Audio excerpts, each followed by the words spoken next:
Skidamarinka-dink-a-dink, skidamarinka-doo. I love you. The Astros have been accused of cheating by using equipment. The Giants hire a manager, and the baseball writers pick their awards winners.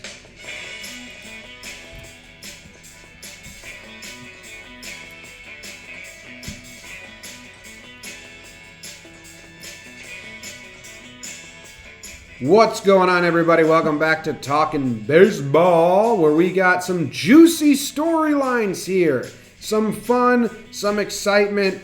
It's maybe baseball. Jake, you always want this, has taken the top story in sports in the offseason, dominating the content calendar. Way to go, baseball. Good stuff all around. Oh, wait, it's a bunch of cheating and a bad look. Damn. Well, this episode of Talking Baseball is brought to you by Sam, Warren Novascone, Charles Stillman, and Alex Broad. Our most recent Patreon supporters, patreon.com/JohnBoyMedia. I need to give out the jerseys from the raffle winners from October. We've been in a crazy spiral, so that will happen. And there will be a winner for November as well. So join up, $2 a month. You help us out as we grow. And we're hoping to start really pounding the extra content for you guys as well once we kind of get going here in the off season. My name's John Boy, coming to you from Manhattan. And I got Jake. He's in Denver. And he looks really good. And he's really excited to talk to you guys. And Jake, floor's all yours. Damn, what a lead-in. That's how we do it. Awards! Yeah, man. What a day. Baseball won. Tuesday, November 12th, they won the news cycle. Everyone was talking about Mike Schilt and that NL Coach of the Year award, so that's good for baseball. And I don't know. Are we past accusations with the Astros cheating? I'm kind of talking to the right guy, but... Well, you have some firsthand accounts from inside we'll back up. Yeah, we're a little past accusations. Yeah. We're a little past accusations. It's happened. And, oh my God, are the Astros fans in a tailspin, Jake. Oh, a lot of backs against the wall. I admire them. Their backs against the wall right now, and they are just throwing punches and kicks, maybe some scratches, maybe they'll spit on you, and they're just doing whatever they can to deflect. That's how all their arguments start. It's like a muttered sentence where they don't know which excuse they're going to use. That's what the Astros fans are doing right now. There's a couple I saw that are pretty taking it in stride and be like, this sucks. And, we'll get into everything because there are other teams doing this. It's not just the Astros and all that nonsense, but it's bad luck. Yeah, I had one guy gave the fellow named Scott, and he showed his cards pretty quickly that he was an Astros fan, not arguing with any logic or facts, but he was fighting. He was on the front lines, and you need those guys. You need them. I admire them, dude. I have this woman who's like 1 second in a paragraph. She was like, who the fuck is this Jim Bob? Which is great. That's good. That's great. Old Trump tactic, just say the name wrong. She's like, she goes in the first paragraph, she's like, probably lives at home with his mom watching Astros video all day. And then in the second part of the tweet, she said, and then sends it to the Yankees to help them cheat. And like, that's badass. You have me like at home with my mom, and now you have me as a secret informant for the Yankees. Like, am I super cool or super lame? Make up your mind, lady. Yeah. That sounds like the start of a pretty cool like magazine. Like that's the next Marvel comic. Yeah. For my guy Scotty, he's like, okay, so we've got one piece of evidence and we're rolling with this. And I was like, well, we got a lot more now. And so I was like, I know this is lame, but I knew he was back against the wall, scratching and clawing. So I did the GIF of the classic Scotty doesn't know. That'd be handy. So I put that, and I said, I was like, hey, I know this is a layup, but you got to make the layups. Like, I know it's not the most creative GIF, but I know it works right here. And Scott goes, "Oh wow, very clever. Next time, don't let your kids run your Twitter account." And I was like, "You're gonna try to clever me, and you're using the old video game excuse that's been going for 30 years? Oh, my little brother had the remote." It's like, get out of here. I appreciate that you're scratching and clawing, Houston. Let's see where this lands. I'm trying to find this lady because she just went off. I woke up to one guy, an Astros fan, who had messaged me like 5 paragraphs. Yeah. Oop. Oh, Well, that's dang. him. That was him. Yeah, that's another one. So whatever. It's fun. If you have no idea what we're talking about, we'll back it up even further. So the Astros cheating with cameras and any team cheating with cameras has been a thing, a rumor, a hushed conversation for a couple seasons now. And I don't know why, but Mike Fiers, who pitched for the Astros, then went on to pitch for the Tigers, and now he's with the Athletics. He broke Giancarlo Stanton's face and has a stupid beard that, like, there's a patch on his face that he can't grow. So sometimes he swirls his beard around that. I think that's a pretty normal beard for a lot of people. So thank you. He's thrown 2 no-hitters. Mike Fiers. Uses pine tar? Mike Fiers. Everyone does. Just getting all the info I have on Mike Fiers out on the table now. Okay. He went on record with my dude, Ken Rosenthal, and said they have a system in place where they have a camera on the catcher, and then they have it fed, wired to a computer in the tunnel, and there's a guy's watching it, and there's a guy next to the garbage can that bangs on the garbage can for off-speed pitches. Danny Farquhar, so that's an inside source saying, yeah, I was part of it. I don't like it. I try to tell any new pitcher when I'm on other teams, hey, this stuff happens, so be aware of it. Danny Farquhar, guy from Shrek, who almost died, and then made an awesome recovery. That's everything I know about Danny Farquhar. He says, yeah, I heard it. I was pitching against them in 2017, and every time the catcher put down the changeup sign, I heard banging. So I changed the signs. And that's what we found on the video that I did the breakdown on. If you go, all right, anyone that's bored as fuck, right? If you're bored as fuck after you listen to this podcast at your office and you have the ability to have downtime, go to YouTube and type the words in all caps AT, then HOU, all caps, 2017, and that will give you all the full games that are on YouTube, right? So at Houston dash 2017.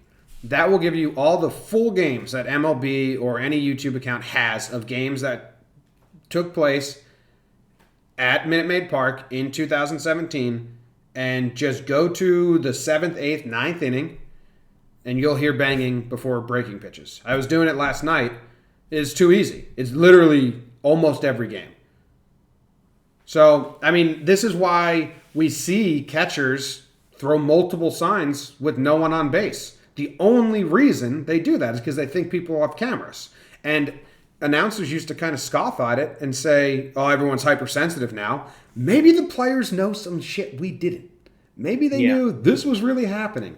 So, I mean, it's kind of everything. I've been told to go look at the playoff film, which I'm going to try and look at that. And, yeah, it's pretty bad.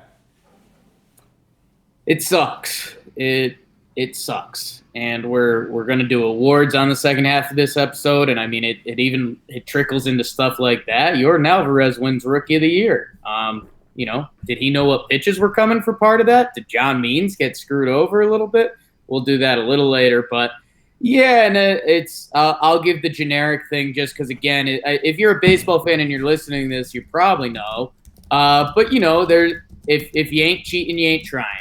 That phrase has gone with every sport throughout the years, and there is a fine line. And our guy Jeff Bassant passing, I saw him on SVP Sports Center last night. Which again, hey, baseball's talked about on SVP Sports Center. We did it, but he said it was a really good delivery by him.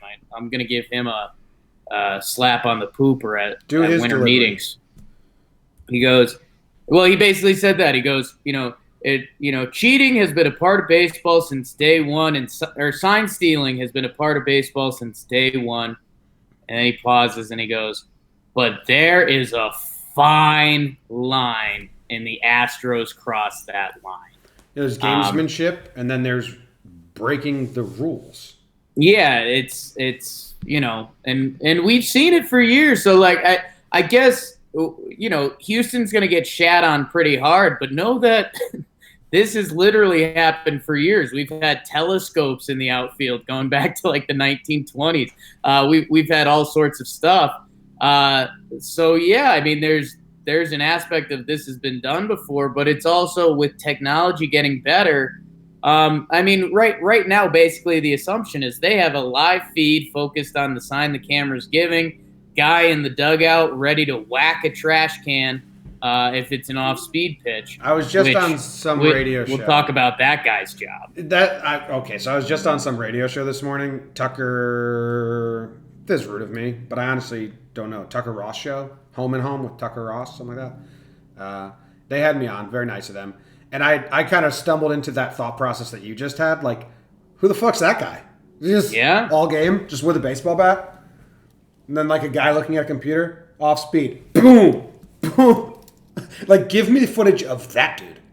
Imagine casually walking by that, and it's like a guy hunched over at a computer screen, and another guy with a baseball bat, and like you just walk by and like, what the fuck are you guys doing? Oh, we're giving the guys the signs. Yeah, I would love to know more about that dynamic. I heard a rumor. Exhausting. Yeah, I heard a rumor that it was Taubman was the one banging the garbage can. Yeah, that is the big rumor swirling the internet, that all of this is Taubman. Yeah.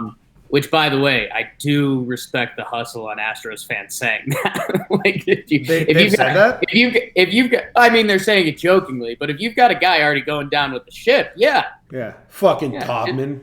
Just tie that anchor to Tobby. So yeah, it's like you were a big part of the reveal to the world yesterday with the video, and it's as I told you.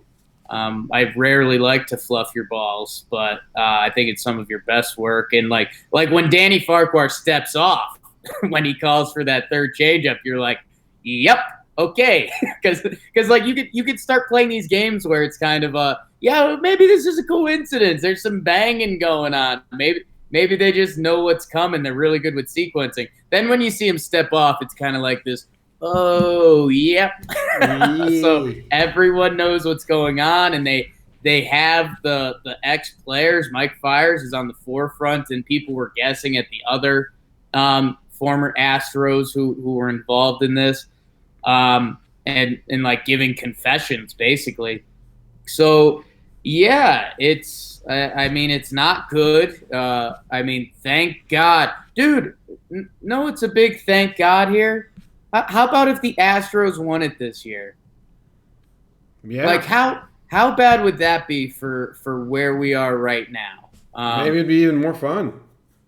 And like we said that, I think we said that during the World Series. What was the game where Rendon hits the home run after the interference call in the baseline, and we're like, thank God that happened, because that saved everyone some terrible baseball drama.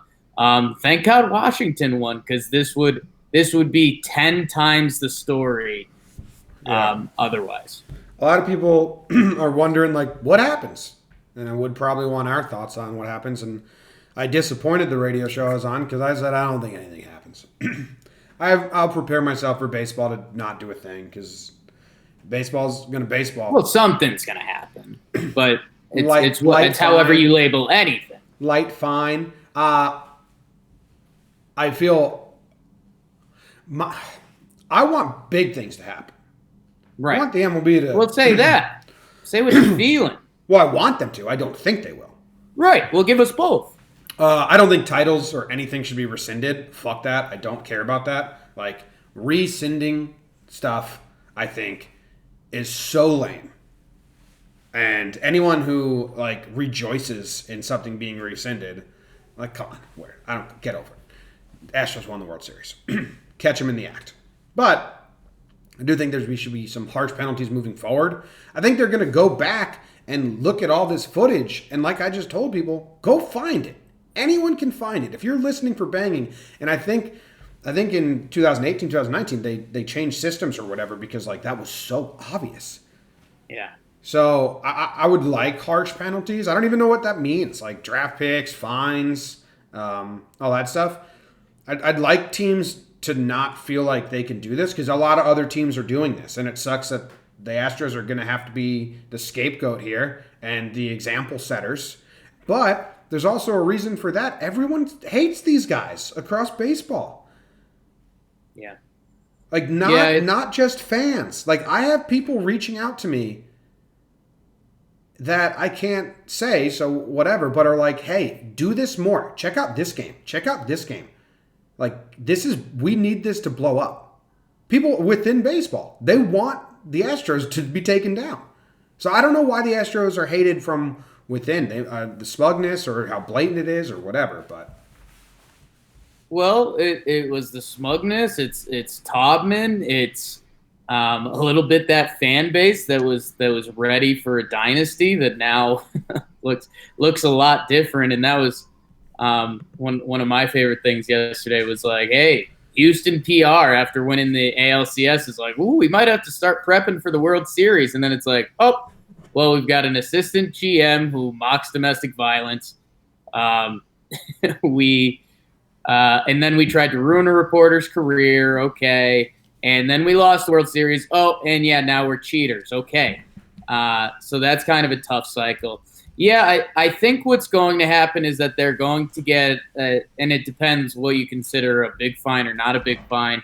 And Passan talked about this a little bit. That I think they can get a fine. It's like 2 or 3 million max. Because there's like rules in different CBAs and stuff about this. Like if you are caught doing this, these are the penalties. And so I think it's loss of draft picks, and there's a decent fine, but that's not enough. Like if that is how this all ends, and it's like, well, yeah, it says we could take away 5 of their draft picks and fine them $3 million. Guess what? They don't give a shit. They won a World Series. That's the goal. Mm-hmm. And yeah, when you talk about something drastic happening, like we're not going to get to the level that they actually put an asterisk in the book. I think it's just going to be something known that goes on with this team when you do look back in history. They're not taking down flags or anything. They do need to take it a step further. And I don't know. I'm running hot from yesterday because I listened to some Bart Giamatti stuff, which was actually awesome. Former MLB commissioner, and he's well known for being the guy that suspended Pete Rose. I don't know. They need to find a way to make Houston an example because guess what? If you're an organization and you're just going to lose, ask every fan base and organization if they could trade a couple draft picks and $2 million for a World Series because they would. So they need to find a way to make an example. I don't know if it's something with Hinch. I mean, can you like ban Hinch from baseball? Like that would be a nuke, and that would keep managers on their toes. I don't know. They need to find something to make an actual example of them. Because what we're talking about, I mean, 2017, Altuve wins the MVP. They win the World Series that year. We're going to talk about Yordan Alvarez winning the Rookie of the Year later.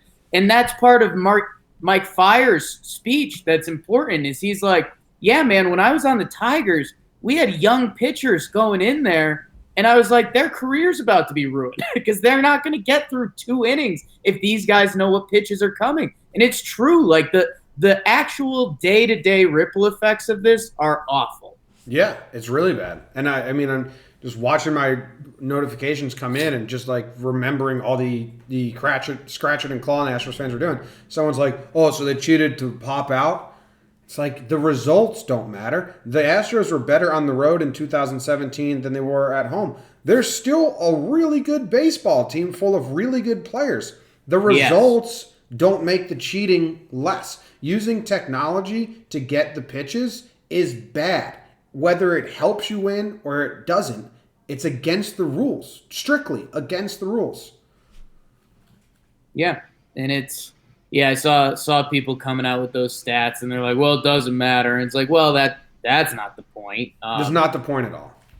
It's not the point, and you don't know how much it matters. What if they were supposed to be what if they were going to be worse at home? What if there was stuff they were doing on the road? I know some players were hinting at that the other day. So I don't know. Like, that's the part when you opened with accusations, I said we're past that, but there's still, I wouldn't say tip of the iceberg, but there's still a lot to unfurl here, and what was actually going down, and were they doing stuff on the road? And that one chart that guy posted in the feed with the walk to strikeout rate, strikeout percentage minus walk percentage or something like that, and it's like you said this, and it's one of my favorite things you've ever said, Jim. Ever. Wow.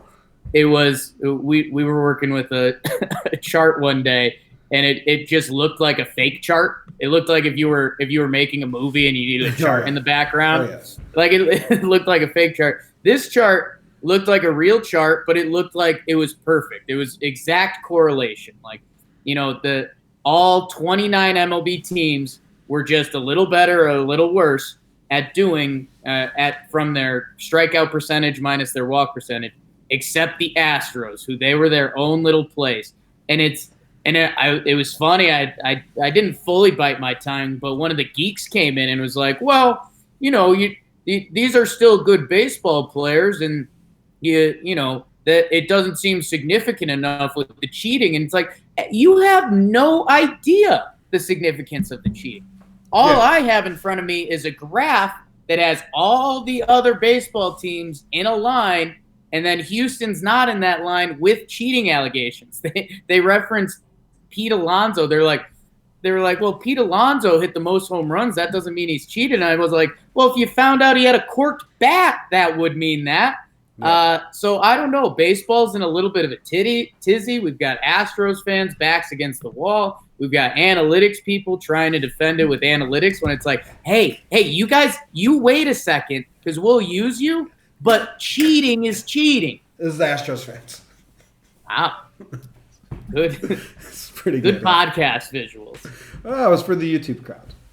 Crowd only. And do we have anything else on this? I'm very interested to see where it lands. Interested in what Hinch says, because when the Yankees said they were heard whistling out of the dugout and stuff like that, obviously, hey, you know who was on the New York Yankees in 2019? Cameron Maben. You know who was on the Houston Astros in 2017? Cameron Maben. Then Cameron Maben told his teammates in the ALCS, hey, listen for some stuff coming from their dugout. Plausible?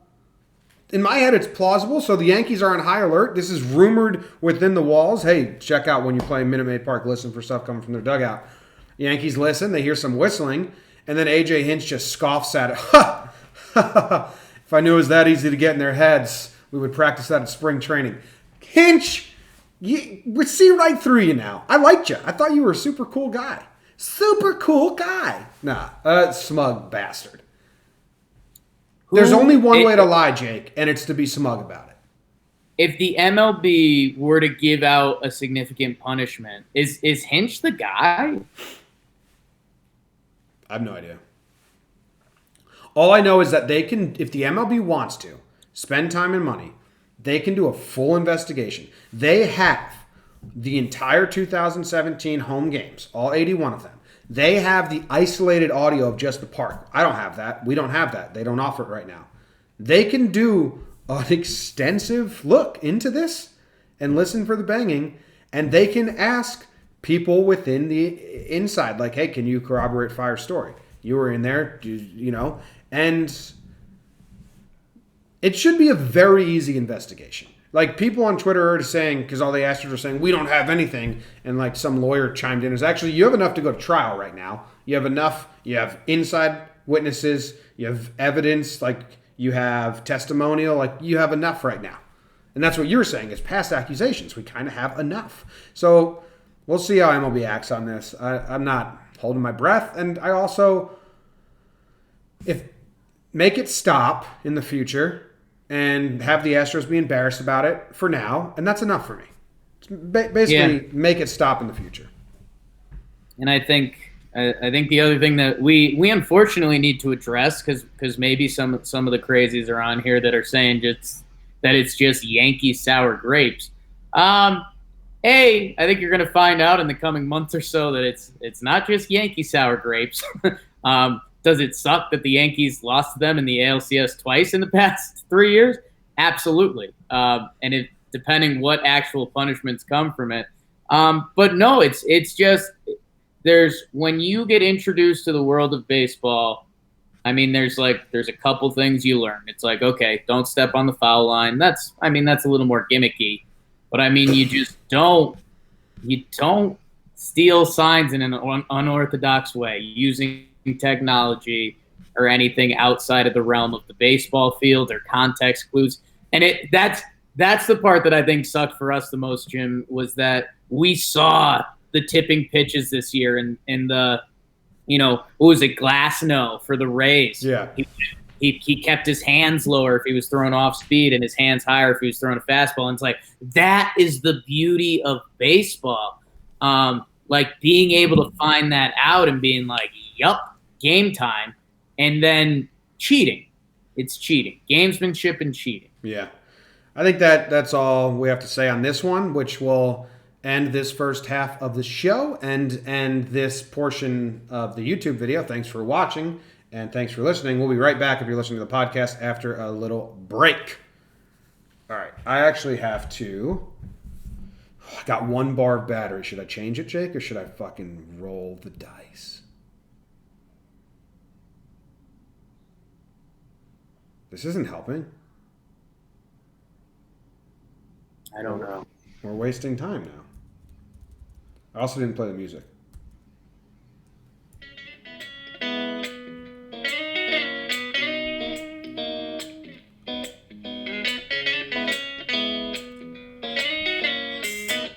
Welcome back!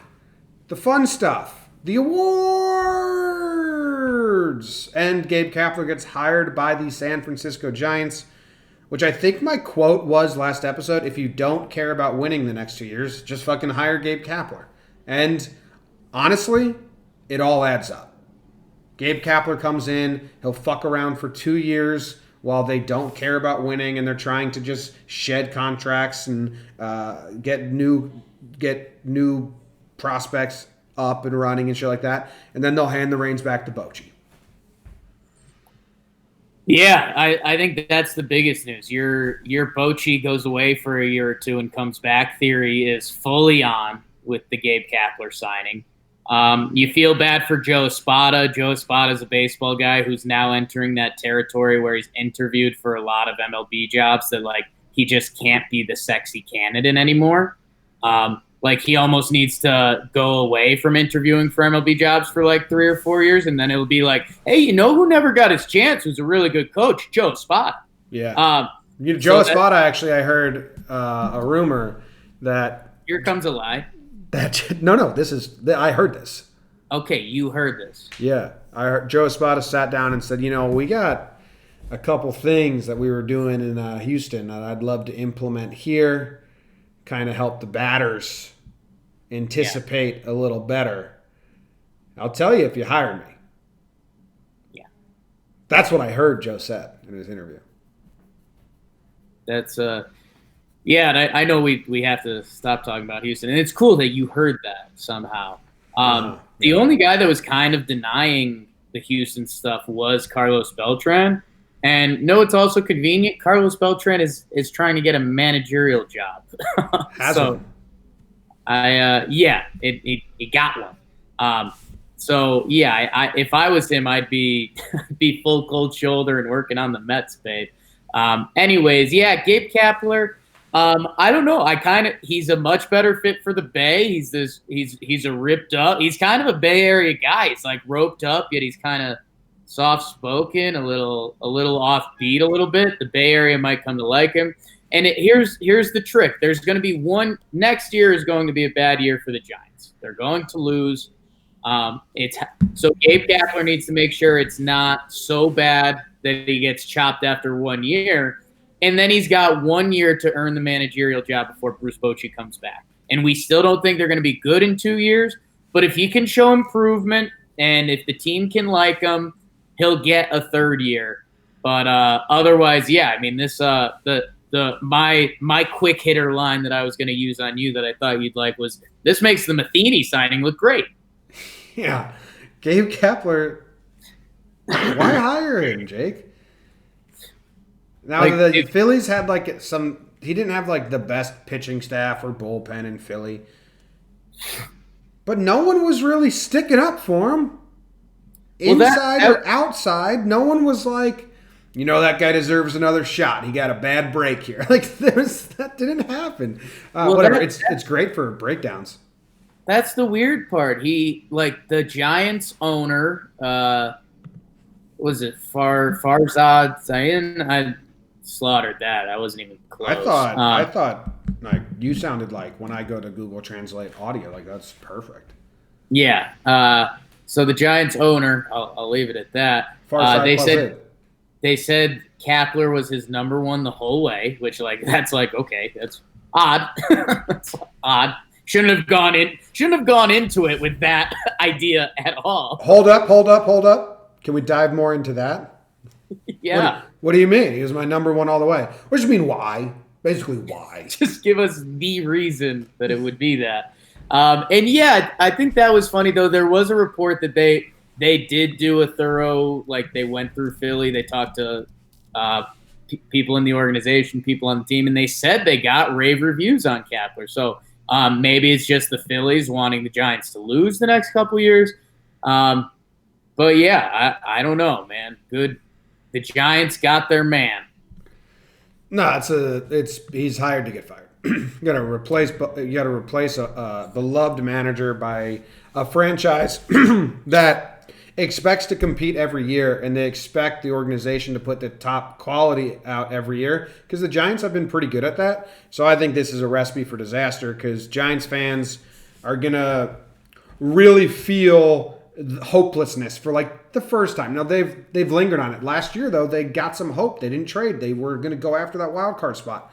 And I think these next 2 years are going to be full on no hope rebuild, and we don't have a beloved manager anymore, and Kapler's just going to be such an easy target because he is, because of the way he goes about himself. So I'm excited for the breakdowns, and I think he's going to get absolutely roasted. Well, you know his game plan.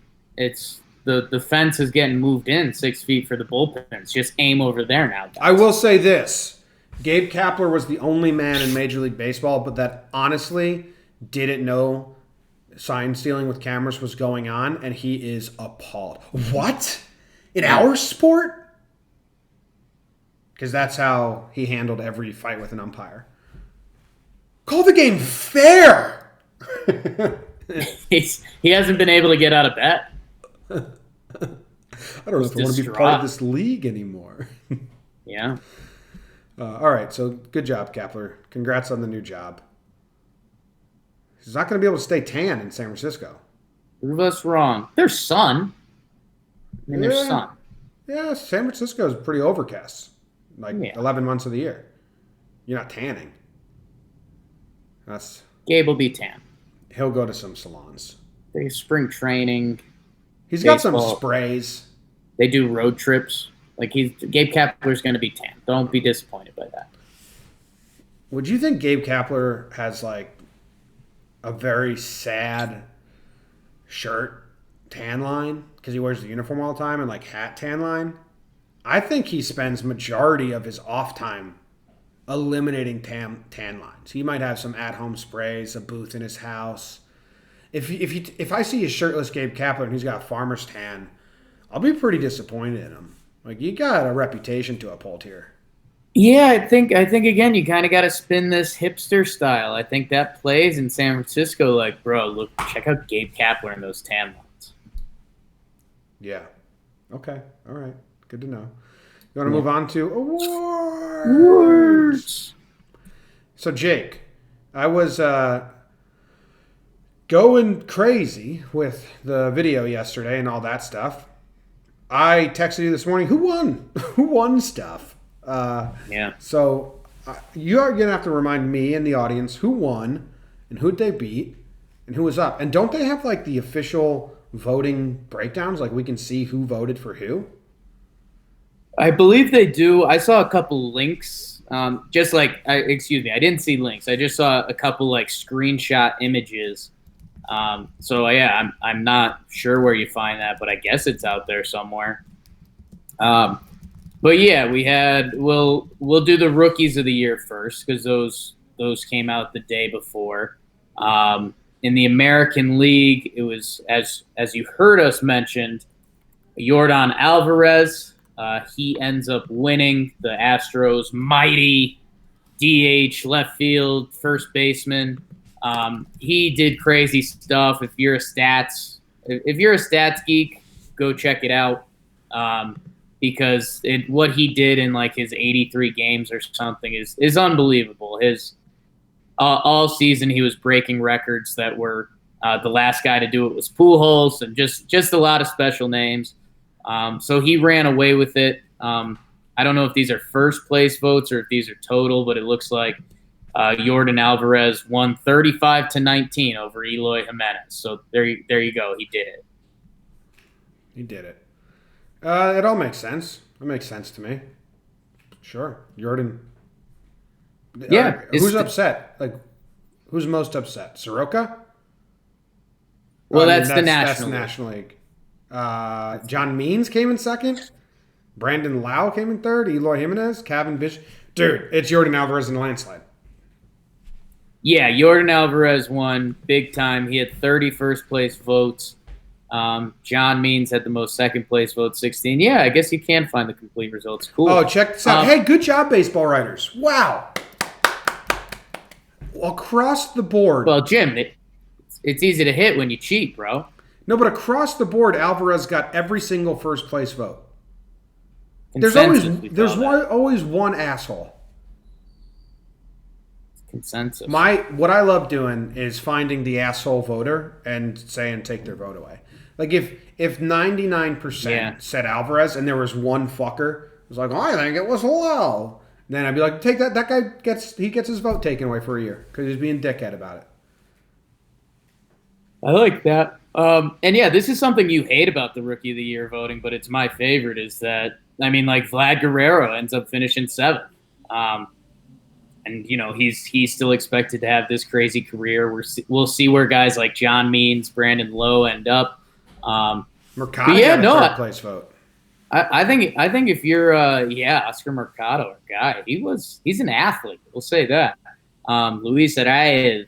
I don't know who's mad. It's Baltimore. They're saying Yordan Alvarez doesn't win if they're not cheating, and John Means would have been a nice Rookie of the Year to put on the Orioles rebuilding mantle. Give us something. Give us anything. Give us something. Yeah. Well, whatever. I'm not happy. Watch this. I'm fine with a lot of these voters for this, but I will get mad at someone soon. So let's keep going. Okay. The National League. Pete Alonso wins. Mike Soroka comes in second. Fernando Tatis Jr., who really was the biggest rival to Alonso but got injured. So this again was Alonso in a landslide. I called this even if Tatis stayed because I think Rookie of the Year is very much a storyline vote. There's no hard and fast rules that it has to be who was the most valuable or who had the best season. It's just who was the Rookie of the Year. Who was the guy who, and Alonso winning the home run derby, which shouldn't count, but I'm telling you guys it does. It's storyline. And Alonso was definitely, he became the leader. Oh, shit. He became the leader of the Mets. Jake, he also won the Baseball American Writers Association, whatever that is, Good Guy Award, which is the player who is the nicest and most easiest to do post-game interviews with.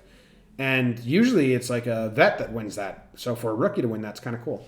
So Alonso wins in the landslide. We got any dumb voters he did some here? charitable stuff. But Jim, he also led the National League in home runs. He had a crazy year. Yeah, I wasn't trying to say the stats weren't there. Obviously they're there. Right. But yeah, I think if you're if you're a Braves fan, you probably got yourself excited about Soroka a little bit. And yeah, maybe, and we're gonna hear the opposite of this argument when we start talking about manager of the year. But there's a little New York in this. Like, Pete Alonso was the Mets, and he was like a shining light for them in the polar bear. Soroka's kind of this quiet Canadian dude who just went out there and shoved 174.2 innings of 2.68 ERA ball. I mean, pretty wild year by Soroka and very impressive. Probably wins him Rookie of the Year in a lot of other years. But, yeah, I mean, Pete Alonso, man, 53 homers. 53 homers. That's insane. Good for old Pistol. There's one guy that didn't give him a first-place vote. I mean, it has to be an Atlanta guy. No, a San Francisco guy. Oh, yeah, but he grew up in Atlanta. Oh, God damn it, Research dude. for a second. I was gonna be mean to this guy in like a joking way. So I went to his Twitter. He retweeted my video, so I'm not going to. That's how you win me over. Pretty easy. Andrew Baggerly. Why didn't you vote for Pete Alonso? Well, Soroka had a higher WAR. Raskabar. I saw Pete Alonso naked and I liked it, and I don't want to vote for him. Okay. J.J. Cooper. Good vote. Tatis got a couple seconds. Who? Reynolds got 1 second place vote. Yeah. I mean, that was Joe Frisaro. No. Guarantee it. Ben Fredrickson. Yeah, it's Joe Frisaro's friend. Joe Frisaro.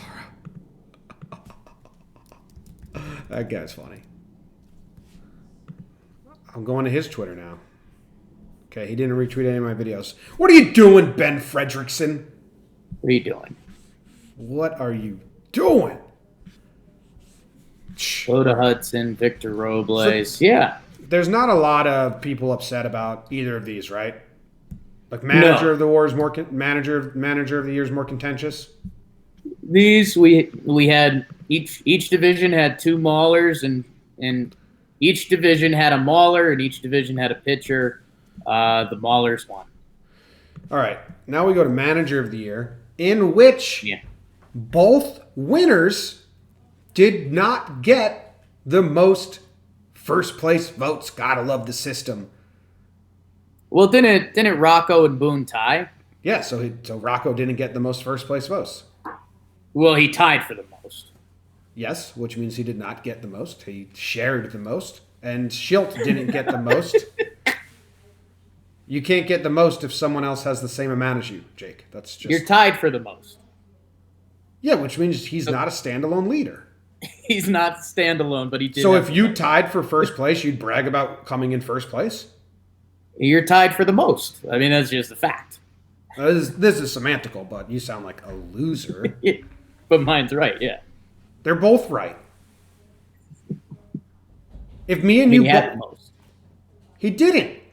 He shared the most. Tied for the most. Yeah, whatever. It's still weird that neither manager had the most first place votes. Schilt got outvoted in first place votes by Council, and Boone and Rocco tied. It's kind of odd. Yeah, it's let's do the AL first. Rocco Baldelli wins it for the Twins. The Twins have a great year. They set the MLB home run record, which we've talked about a couple times. I mean, even when you take a step back and you just hear like the Minnesota Twins, a team decade ago that used to be not a poverty franchise, but they weren't going to re-sign their stars, and it was the Twins. The Twins were going to be good year by year by who were their young guys. They were almost like the Rays a little while back. And they have a crazy year, 100-plus games. The argument that's going against them is that, Aaron Boone, his Yankees had the most wins.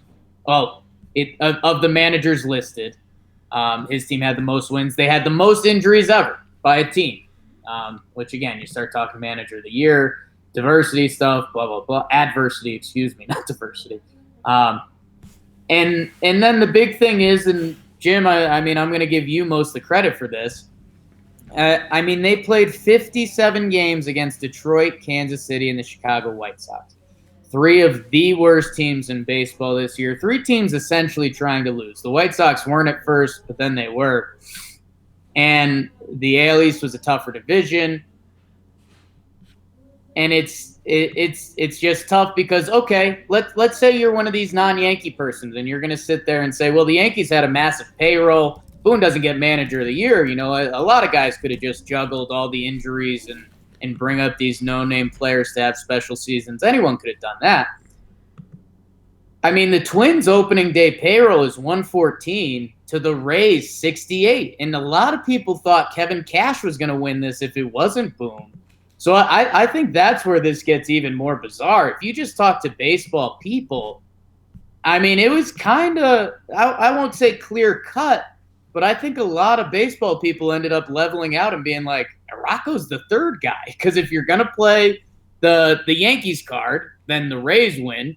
And if you're just going to look at everything as a whole, you know, what Boone went through this year in a tough division is insane. It's absolutely insane.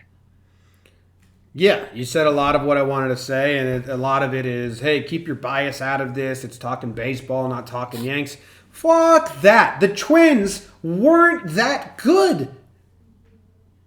They played so many games against teams trying to lose, and they didn't have a good record against teams that were good, Jake. What are we looking at here? Rocco Baldelli is a first-year manager, and he did good. And everyone's like, "Oh, the Twins were so bad last year that they improved so much." They fucking went out and got a lot of talent. It's not like Baldelli took the same 25 that were terrible and then made them into winners. They fucking signed guys. They were never injured, and they played against teams that sucked, and they had a bad record against teams that were good. Cash should have been over Baldelli. Like, Baldelli was the clear third of these 3. What did he have to deal with? He had to deal with when his team gave up a lead when the Indians caught them in the Central, but then they traded at the deadline and got hurt again. Oh no, that's not good stuff. That was twisting the knife a little bit. No, I mean the overshadowing thing is like the Twins won the Central. When everyone had Cleveland before the season.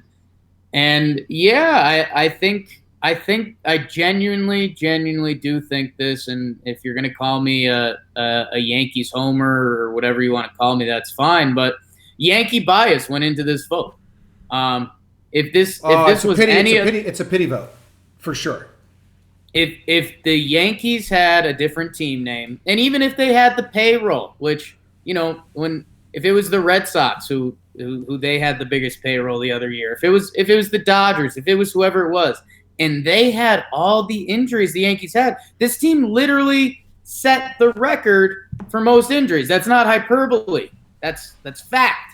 And then to go and win the AL East, which, hey, that Kevin Cash guy we're talking about who was in this race, he's in the AL East. The defending champion Red Sox, although their season fell apart, they're clearly a better third team in the division than the Chicago White Sox were in the Central. So it's Kevin Cash really tough. Kevin Cash had to deal with a lot of injuries as well. This is straight up a pity vote, and little old Minnesota, they're trying so hard. Let's give them their due. Honestly, it's insulting to Minnesota that Baldelli got this vote.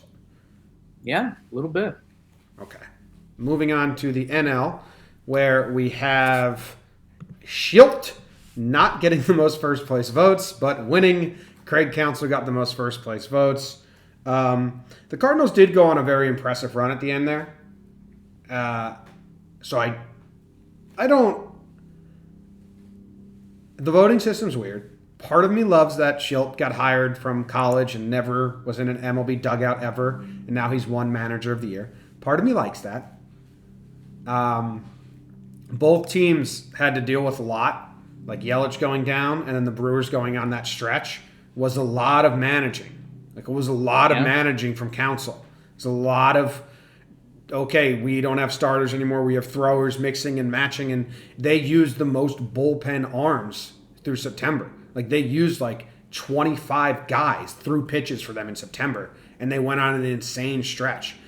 That's managing. Like, that's a lot of what Council did. But Schilt, I'm saying it right? Schilt? Schnitt? Schilt. I always feel like I say it wrong. Not Snit. It's not Snit. Snit is the third place guy. Yeah, but Schilt, the Cardinals, they were in that division as well. They end up winning the division, which counts because they were in the middle of it for a while and they took off at the end. So I think both are deserving. I don't have as many hard feelings either way. But what do you got on this? I think this is the one where we just did our most bicker off. I mean, Craig Counsell with 3 more first place votes. I mean, that's pretty wild that he walks away without the award. At the same time, you're right. I mean, you can defend it more. I mean, what the Cardinals did this year was pretty special. I mean, we wrote them off a few times. You know, when we were talking about the Cubs and we were talking about Milwaukee, we're like, these teams are kind of fun. I think we literally said, like, who are the sexy players to get into on St. Louis? And we found Jack Flaherty, and that got exciting. But yeah, I think the other thing you need to know going into this vote-wise is that Brian Snitker wasn't going to win. He won last year, so that's not cool. The Braves didn't take enough of a leap. So it came down to Counsell and Schilt. And yeah, I mean, this one is bizarre that you would actually have to go through the votes and say Counsell got 13 first, Schilt got 10 first. Why did Mike Schilt get 14 second place votes, and why did Craig Counsell get 6 seconds? I don't know. So I'm doing my little witch hunt here, Jake. Sure. These are the people that didn't vote for Counsell in first, second, or third at all. Are you ready? Sure. Richard Morin from Arizona Republic. Okay, what's your deal? What's your deal, Rich? He hates Counsell from his Diamondback days. The Big News Media from Chicago. Oh. Yep. Eugene McIntosh. No Counsell. What's your deal, Eugene? Yeah. Joe K from Cincinnati. No Counsell. What the butt? Kyle Newman from Colorado. Oh, no. Yes, Kyle Newman from Colorado. Yeah, man, I don't know. It's weird that like he has the most first place votes and then you just leave him off. Whatever. There's a lot of options here, though. Like, a lot of people got votes. Roberts got some second place votes. Why? Yeah. Snitker with some. Lovullo got some. Why? Why'd he get some? Fighting D-backs, babe. Yeah, I don't know. They're fucking... Lovullo got 2 third place votes, Jake. Yeah. From the fucking 2 Arizona beat writers. Yeah, Jim, you didn't see what he went through this year, dude. The system's so stupid. So that cost... One of the Arizona dudes wanted Lovullo to get some love because he's their manager. And that cost Counsell winning. So stupid. And then that's the reason why Boston and New York don't win these awards a lot, because their media hate them, don't love them. But if you go to like San Francisco or Cincinnati, their media like wants to like, hey, we're doing some good things over here. Vote for our manager. And in New York, they're like, our manager's fucking trash. Let's blast him on the back page. Yeah. It's a little bit of the difference. Yeah, they do need to like, I don't know. We need to whittle down the options a little more so that, you know, Terry Francona doesn't get 1 second place vote. And even Dave Martinez, which is hilarious in hindsight, but that's why these are regular season awards. I mean, he gets 15 points when there's 4 guys ahead of him. Like, maybe bring it down. Like, they need to do almost a Heisman Trophy round where they do a round and maybe bring it in a little bit and then have everyone vote for 4 guys or whatever it is. Because sure, give those other guys credit. And why actually? No. Why give those guys credit for being the 5th place manager of the year? Who gives a shit? I don't. You were 5th out of 15. I wouldn't clap. And half those teams were tanking, so you were basically average. I clap for that. All right. I clap for that. Well, average. Let's hit him with a break.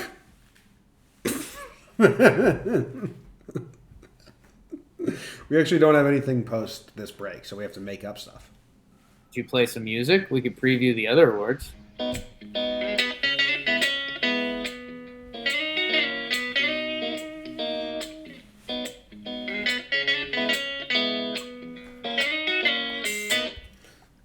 All right, Jakey, Rattlesnakey ate himself, and then Wakey Bakey Stoner Head.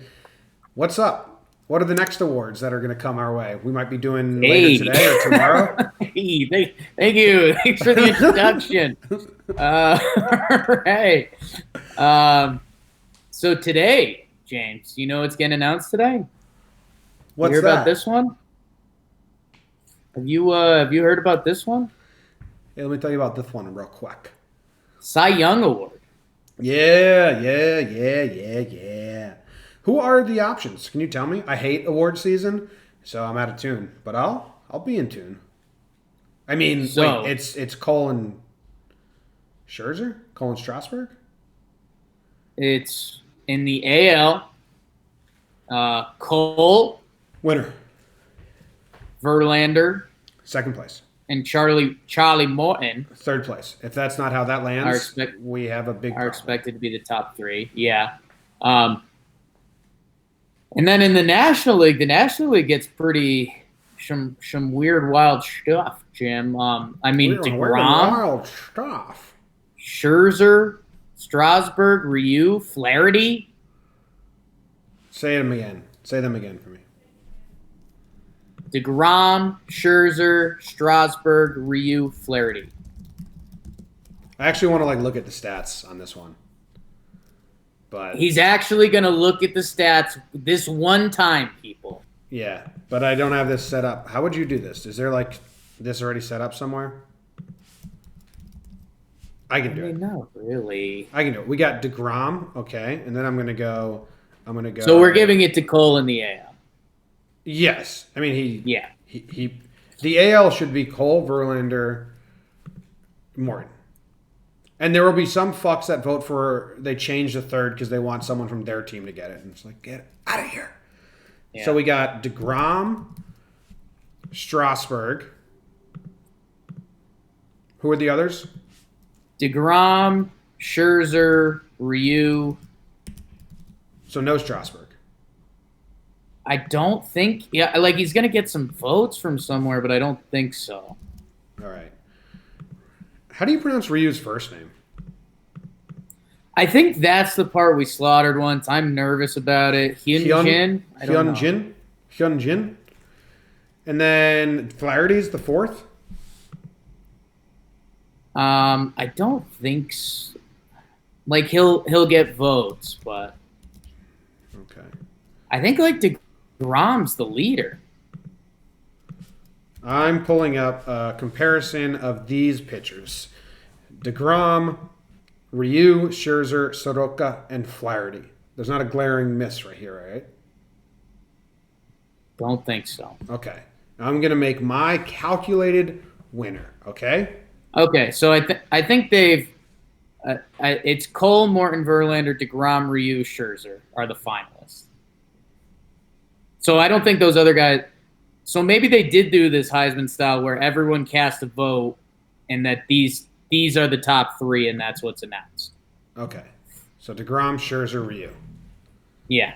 So first what I'm going to look at is innings pitched, Jake.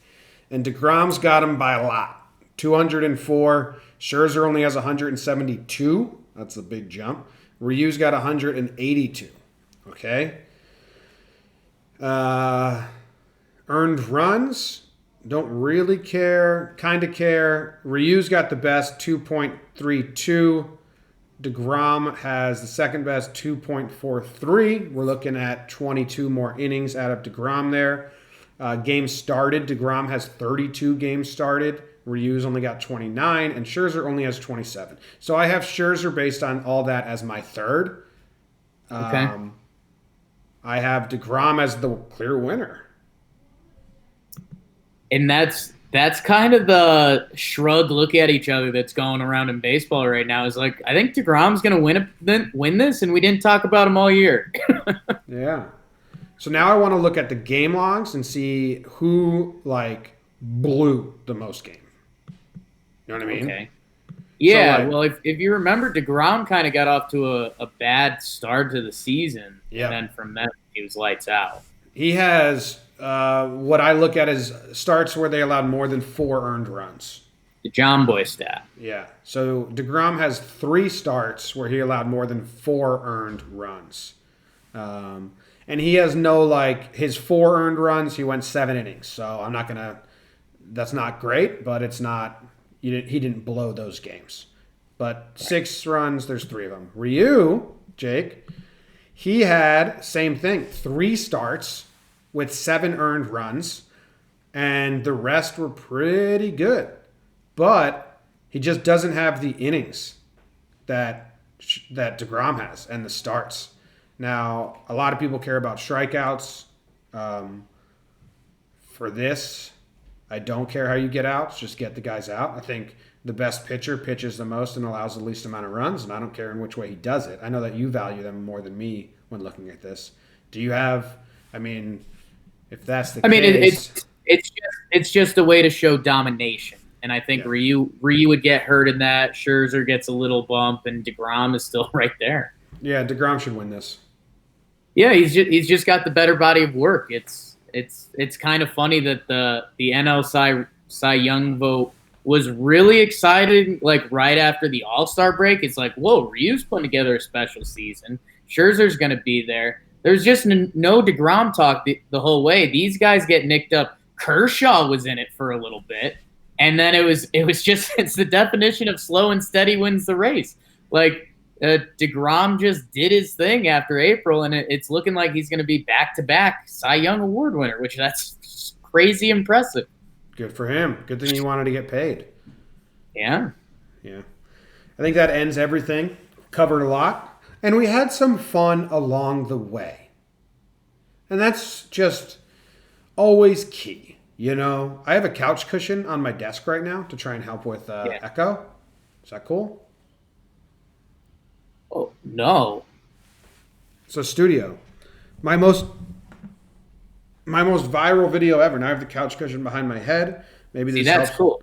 Maybe this helps with the echo. My most viral video ever, Jake. I needed to make sure the echo wasn't there. So I built like a pillow fort for myself on my desk. Yeah. That's cool. Just having a pillow on your desk, not cool. That's what I was It's not a pillow. It's a couch cushion. I mean, like, everything you've done since has been so much cooler, and I think you need to acknowledge that. You're balancing it on your head right now. Thank you. Thank you. But where you started and where we are, thank you for listening and talking a bit. Leave a 5-star review. Say Houston cheats. Houston cheats. Yes, please. Leave a 5-star review and say Houston cheats. And also, the Pirates. Yeah. Wake up. You don't have you don't have a GM still. You don't have a manager still. Wake up. Pittsburgh Pirates hire Mike Tomlin. Pittsburgh Pirates are the only team like, wow, no plan. You knew Gabe Kapler was your guy from the start? Wait, Padres, you knew that Jace Tingler? You knew Jace Tingler was your guy from the start? We had no plans here. We kind of thought we were going to ride Hurdle till he died, and then we failed. But they're so old school over there. Oh, what's spring training for? Are they keeping Clint Hurdle in the organization, or is he like gone? I think he's gone. Because he should be gone. Gone. No, he's gone. Clint Hurdle decides to retire from baseball. Yes, because obviously, yeah, same reason I retired from playing. Yeah, no one wanted me to.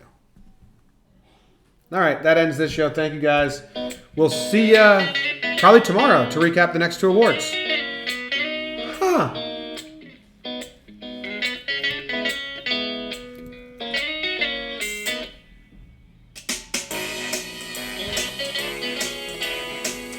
Do-do-do-do-do.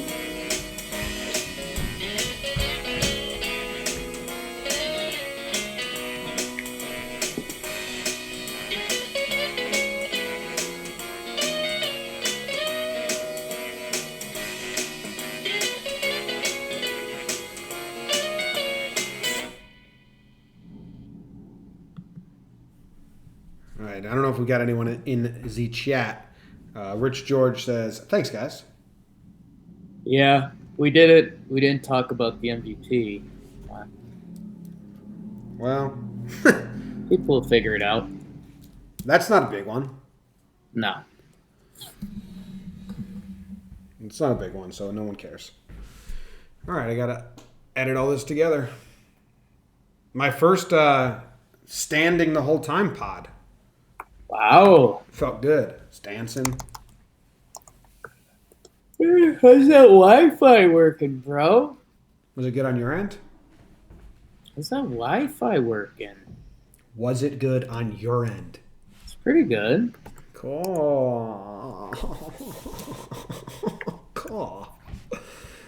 That's cool. Cool. Any questions from the chat? Chat questions. Encore? Oh, we'll hang out for a bit. We'll get Oh, an encore. maybe they want the MVP for Patreon only? Sure. Who's the MVP? It's Bregman and Trout? Bregman Trout. And Marcus Semien.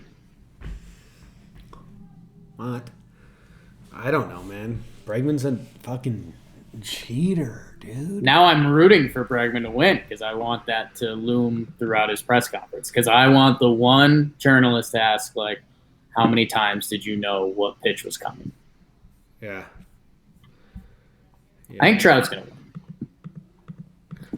I'm fine with Trout winning every year. We could say we witnessed it. As long as he deserves it. I'm fine with the winner being the person who deserves it the most as well. Got my hair on straight. Look straight. Yeah. When does the voting take place? Has it already happened? Yeah, I think they make you vote before the playoffs even start. Yeah. So you don't get swayed. Otherwise, they would have been like, ha! Jimmy was right all along. The Twins... what's crazy? I think it's still like ballots. And like they mail them in. Oh, yeah. How else would you do it? Send an SMS message. Google poll? Google poll? Twitter poll? Twitter polls.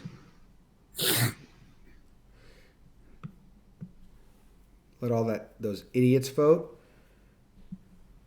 We'll show you what democracy is. You've been anti-democracy for a while now, right? No. Anti-everything. Anti-love? I love. I love love. I love falling in love. I don't care what it does to me. So take your bitter something and something, something, something. We did a show on the 11th, Jake. What's today? 13th. 13th. Monday, yeah. Damn, look at us. We're going to do a show tomorrow? It's that. No, I don't think so. You said that, and it felt kind of wrong. Oh, we're going to do one Friday? I guess so. Do the voting? Or we just save it till Monday. Maybe. Whoa, we'll have to see. What episode number is this? 54? That was my old hockey number. Oh, Aki, hey, watch out for 54 or bite your dick off. They didn't say that. That was sad. They didn't say that. That was what Kraus would say from our own bench. Yeah, it was sad. That was sad. It was sad. Okay. Okay. Shit. All right. I'm out of here. See you, patrons. Love ya.